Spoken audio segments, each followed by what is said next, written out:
commentary with monochrome and looking down as well, or did you just want I'm happy to talk about it. I'll be quicker. I know I'm taking too long and you're all getting sick and tired. I know I tend to do that, but prints are worth doing it for. It's just the other judges, they don't sometimes do that. Oh, you know, I've sat in the front of the Camera Club since 1985 and I've heard every single inane comment that you can possibly imagine, and the lack of, I shouldn't, it's been recorded, they're going to say that to they're going to show that to the judge's executive on Black Band forever. Alright, great. Okay, before we start on monochrome, what we look for in what makes a good monochrome from a mediocre monochrome is white point, not big flat areas. One single pixel is 256. So it's 55 because there is no 256. And we also look for a black point. If you don't have a black and a white point, there must be a reason for it. We want to see the full tonal range. We also want to see detail in the highlights. We want to see detail in the shadows.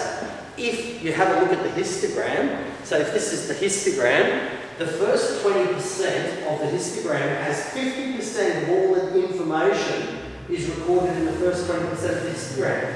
The next 20% has 30% of all the information. And by the time we get down to the shadows, we have last 20% only has 3% of all the information. So in the shadows, we just have noise. So what we really like to see is detail. All your fine detail is in here and in here. Over here is noise. So we try very hard to push it to the right, if we can possibly do it without clipping. Because that's how you get your fine detail. Okay. Okay, so we've got monochrome first, and romance. The closest thing to a white point is on these necklaces. We've not got, like, the background's nice. Is this yours? No? Okay. The background is a nice background. It almost looks like a sky. It's soft light. It's like on an overcast day.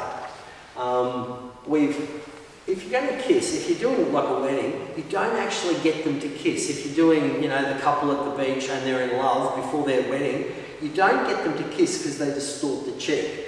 So you don't also have her nose over the top of his nose. It looks peculiar. Sure, they're close. You can tell that. Their eyes are not eye level, so, you know, looking into each other's eyes. There's all sorts of subcontext that we pick up subliminally, but we don't realise. Like if it was a mechanic, you don't have a mechanic holding his spanner up in the air. You don't have it at eye height. They hold it here because they're not a thinking man. So there's all sorts of subcontext that you just don't pick up. Now, her hands over his is fine. He's got a watch. The hand placement, we talked about hands a minute ago, it's the next most expressive thing. So they're in love. You can see she's absolutely taken by him. And I just have a few issues with hand placement. You know, you want that, you want the fingers, the hand broken, like the old masters used to do it. You separate, you don't have them like that. You don't have bits missing, so they look like they've had amputations. Her hands well done. I would have not had his hands over hers. I would have had her hands over hers and his hands over his.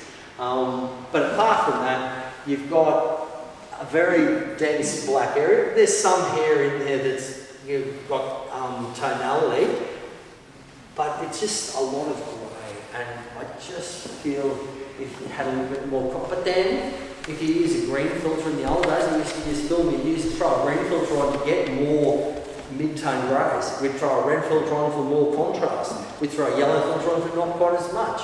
So there was a whole thing with filters. And at this day and age, we can do contrast even on a grey overcast day.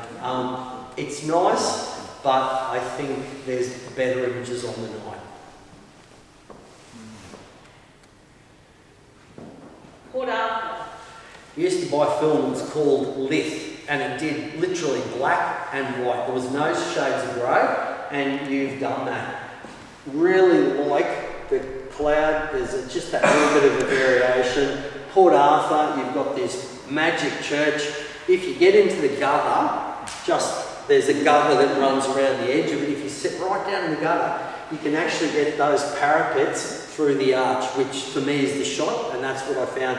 But there's this big tree here, and then back here there's an old information centre or something with tongue and groove board. This tree takes up 30% of the image, but it's just branches, whereas it would have a beautiful trunk clutching the ground. So I would have included the trunk and a little bit this side of it. It didn't matter if you cut the tree in half, but you would have how it's attached to the ground. Currently you've got branches that are, and I do love Lith. I absolutely adore Lith images.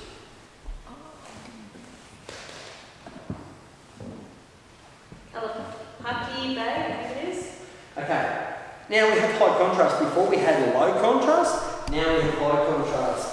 There's absolutely no detail in the black areas, and in the highlights, there's large areas of that. But it's moody. This looks like a pole, but if that was a person or a fisherman fishing in these turbulent conditions, more story. Sure, there's a lighthouse over here, there's a lighthouse over here, there's possibly some boats. That's a boat, but I'm not sure what these two lumps are out of this. I should be using my phone.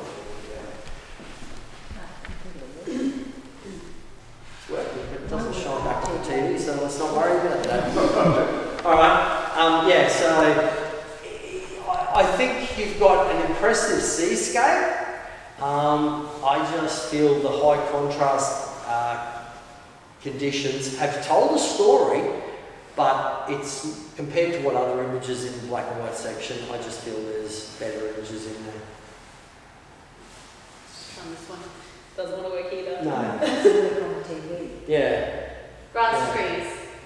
Grass trees, again, like we had that comment, I've made that a few times in here. I do like photographing trees. I used to be a bit of a bonsai person. You've got the trees, possibly up at the Bunya Mountains. I've been to this place.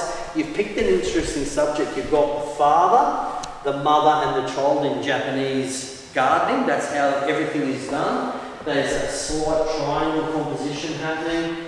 The background is there. Where they actually attach to the ground. Now, I know they don't have substantial roots, but they're often growing out of crevices in rocks.